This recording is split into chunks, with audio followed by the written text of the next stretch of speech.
Hello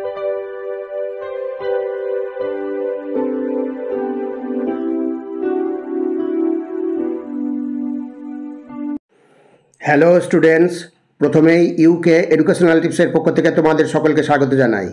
Vidyasagar ইউনিভার্সিটির third সেমিস্টারের Bangla major এবং মাইনর স্টুডেন্টসদের জন্য প্রাচীন ও মধ্যযুগের পদপাঠ, বৈষ্ণব পদাবলী এবং শাক্ত পদাবলী থেকে বেশ কয়েকটি ভেরি ইম্পর্টেন্ট কোশ্চেন অ্যান্সার আজকের ভিডিওতে আলোচনা করা হয়েছে। এখানে 2, 5 এবং 10 নম্বরে বেশ কিছুগুলো প্রশ্ন দিয়েছি। এগুলো ভেরি ইম্পর্টেন্ট তোমাদের আগামী সেমিস্টার পরীক্ষার জন্য, অতএব তোমরা অতি অবশ্যই তৈরি করে নিও। প্রথম প্রশ্ন হচ্ছে, ধমন চমন বেনি পিণ্ডি বৈঠা কার লেখা পদের অংশ? ধমন চমন বলতে কি বোঝানো হয়েছে? তাহলে এখানে প্রথম অংশ হচ্ছে লুইপাদের লেখা এক সংখ্যক চর্যাপদের অংশ। এখানে ধমন চমন বলতে বৌদ্ধ সহজিয়া সাধনার একটি বিশেষ প্রক্রিয়াকে বোঝানো হয়েছে। ধমন এর দ্বারা শ্বাস প্রশ্বাস নিয়ন্ত্রণ এবং তাকে শরীরের বিভিন্ন নাড়ির মধ্য দিয়ে প্রবাহিত করার প্রক্রিয়াকে বোঝানো হয়েছে। নেক্সট হচ্ছে চমন, এর দ্বারা সেই নিয়ন্ত্রিত শ্বাস প্রশ্বাসের গতিকে শরীরের নির্দিষ্ট স্থানে বা চক্রে স্থির করাকে বোঝানো হয়েছে, যা সাধনার উন্নতির জন্য অপরিহার্য। 2 নম্বর প্রশ্ন, শবর শবরী কোন জনগোষ্ঠীর লোক? তোমার পাঠ্যপদের কত সংখ্যক পদে এদের উল্লেখ আছে? শবর শবরী হলো মুন্ডা উপজাতির একটি আদিবাসী জনগোষ্ঠীর লোক। চর্যাপদের 28 সংখ্যক পদ, অর্থাৎ শবরপাদ রচয়িতা শবরপাদ রচিত 28 সংখ্যক পদে শবর শবরী উল্লেখ আছে। এবার নেক্সট, চর্যাপদের 5 সংখ্যক পদে কে কী কারণে সাঁকো নির্মাণ করেছেন? চর্যাপদের 5 সংখ্যক পদে চাটিলপাদ সাঁকো নির্মাণ করেছেন। ভবনদী পার হয়ে নির্বাণ বা মহাসুখ লাভের জন্য সাধকরা সাঁকো তৈরি করেন। এই সাঁকো হলো সাধন মার্গ বা গুরু নির্দেশিত পথ। চাটিলপাদ সংসার সমুদ্র পার হয়ে নির্বাণ বা মহাসুখ লাভের জন্য সাধন মার্গ বা জ্ঞান ও বৈরাগ্যের পথ তৈরি করার কথা বলেছেন, যা তিনি সাঁকো নির্মাণের রূপকে ব্যক্ত করেছেন। রূপকার্থে মাথুর কাকে বলে? ভেরি ইম্পর্টেন্ট প্রশ্ন। মাথুর হলো বৈষ্ণব পদাবলীর একটি গুরুত্বপূর্ণ পর্যায়, যা বিরহের গভীরতাকে প্রকাশ করে। যখন শ্রীকৃষ্ণ মথুরা চলে যান এবং রাধা ও অন্যান্য ব্রজবাসীরা তার অভাবে আকুল হয়ে পড়েন, সেই বিরহ বেদনার বর্ণনাকে মাথুর বলা হয়। নেক্সট, বৈষ্ণব অলঙ্কার শাস্ত্র অনুসারে 10টি দশার উল্লেখ করো।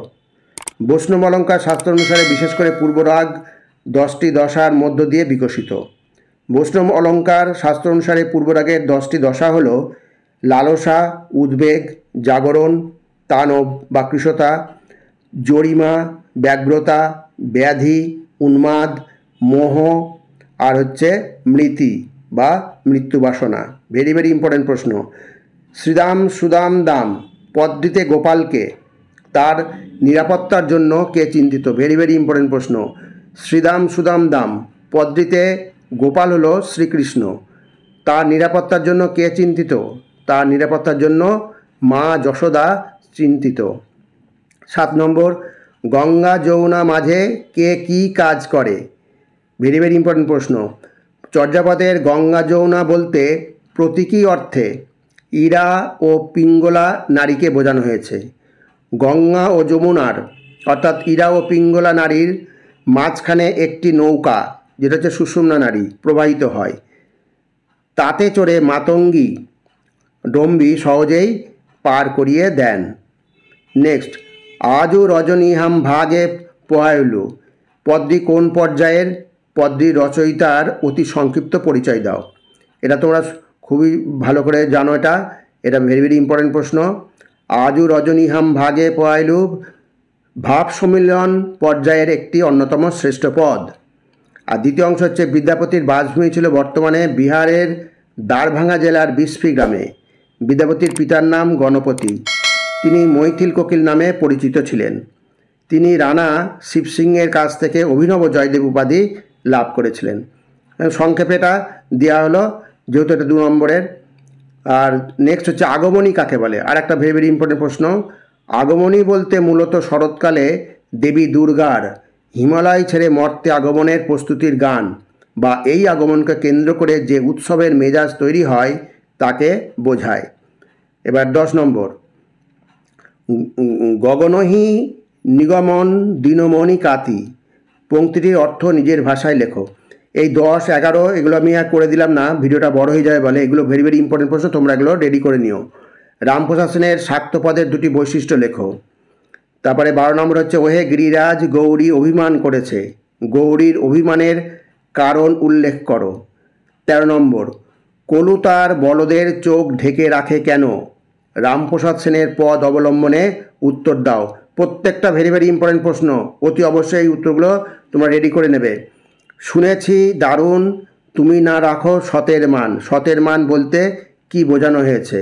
15 নম্বর হচ্ছে, সহজিয়া বৌদ্ধ ধর্মদর্শন তত্ত্ব অনুযায়ী দেহের মধ্যে কল্পিত চক্রগুলির নাম এবং অবস্থান উল্লেখ করো। ভেরি ভেরি ইম্পর্টেন্ট প্রশ্ন, এই 15টা অবজেক্টিভ প্রশ্ন, ভেরি ভেরি ইম্পর্টেন্ট প্রশ্ন, অতি অবশ্যই এটা করবে, এগুলো অবশ্যই না করে যাবে না।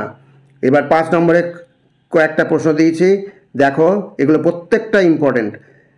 চর্যার 10 সংখ্যক পদ অবলম্বনে নিম্নবর্গীয় মানুষের জীব ও জীবিকার পরিচয় দাও। ভেরি ভেরি ইম্পর্টেন্ট প্রশ্ন। চর্যা গানগুলিতে ব্যবহৃত যে কোনো 4টি প্রবাদ প্রবচনের উল্লেখ করো। নেক্সট 3 নম্বর, চাটিলপাদ রচিত 5 নম্বর চর্যাপদ হচ্ছে কি, ভবনই গহন গম্ভীর বেগে বাহি, দু আন্তে চিঠিল মাঝে না থাই। এর গুণার্থ লেখো। ভেরি ভেরি ইম্পর্টেন্ট প্রশ্ন। অভিসার কাকে বলে, বৈষ্ণব অলঙ্কার শাস্ত্র অনুযায়ী অভিসারগুলির নাম লেখো। এগুলো সব 5 নম্বর হিসাবে ভেরি ভেরি ইম্পর্টেন্ট প্রশ্ন, খুব ভালো করে করবে। এসো কি হামারি দুঃখের নাহি ওর, পদ্মী অবলম্বনে বর্ষাকালীন প্রকৃতির বর্ণনা দাও। ভেরি ভেরি ইম্পর্টেন্ট প্রশ্ন। ওরে নবমিনিষি, পদ্মীর বক্তব্য সংক্ষেপে লেখো। এবার 7 নম্বর হচ্ছে, শাক্তপদাবলীর পাঠ্যপদ অবলম্বনে তৎকালীন বাংলাদেশের সামাজিক জীবনের পরিচয় দাও। Very very important. সুখের লাগিয়া এ ঘর বাঁধিনু, উদ্ধৃত পদ অবলম্বনে রাধা হৃদয় যন্ত্রণার পরিচয় দাও। এইবার 10 নম্বর মানে কটা প্রশ্ন আছে দেখো। চর্যাপদে প্রতিফলিত বৌদ্ধ সহজিয়া সাধকদের ধর্মতত্ত্বের স্বরূপটি বিশ্লেষণ করো। তোমার পাঠ্য জ্ঞানদাসের পদ্মী অবলম্বনে রাধার সুকোল্লাসের বর্ণনা দাও। রাধার অনুভূতি বর্ণনায় জ্ঞানদাসের স্বতন্ত্র বৈশিষ্ট্যের উল্লেখ করো। ভেরি ভেরি ইম্পর্টেন্ট প্রশ্ন। 3 নম্বর হচ্ছে, বিজয়া কাকে বলে, এই পর্যায়ের পাঠ্যপদগুলিতে মাতৃহৃদয়ের যন্ত্রণার যে পরিচয় পাওয়া যায় তার বর্ণনা দাও। প্রত্যেকটা ভেরি ভেরি ইম্পর্টেন্ট প্রশ্ন। শাক্ত পদকর্তা হিসাবে রামপ্রসাদ এবং কমলাকান্তের কবি প্রতিভার তুলনামূলক আলোচনা করো। ভেরি ভেরি ইম্পর্টেন্ট প্রশ্ন। 5 নম্বর হচ্ছে, পূর্বরাগ বলতে কি বোঝো, তোমার পঠিত পূর্বরাগ পর্যায়ের পদটি আলোচনা করে উত্তর দাও। এবার 6 নম্বর হচ্ছে, শাক্ত পদাবলীর আগমনী ও বিজয়া গানে বিধৃত সমাজচিত্র আলোচনা করো। ভেরি ভেরি ইম্পর্টেন্ট প্রশ্ন। এবার 7 নম্বর একটা লাস্ট প্রশ্ন দিয়েছি, অভিসার পর্যায়ের পদে গোবিন্দ দাসের কৃতিত্বের পরিচয় দাও।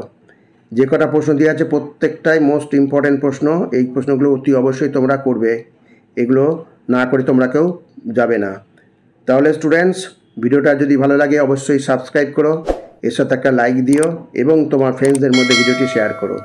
তাহলে স্টুডেন্টস, আজকে এখানেই শেষ করি। তোমরা সকলে ভালো থেকো, সুস্থ থেকো, সুস্থভাবে পরীক্ষা দিও। Thank you very much.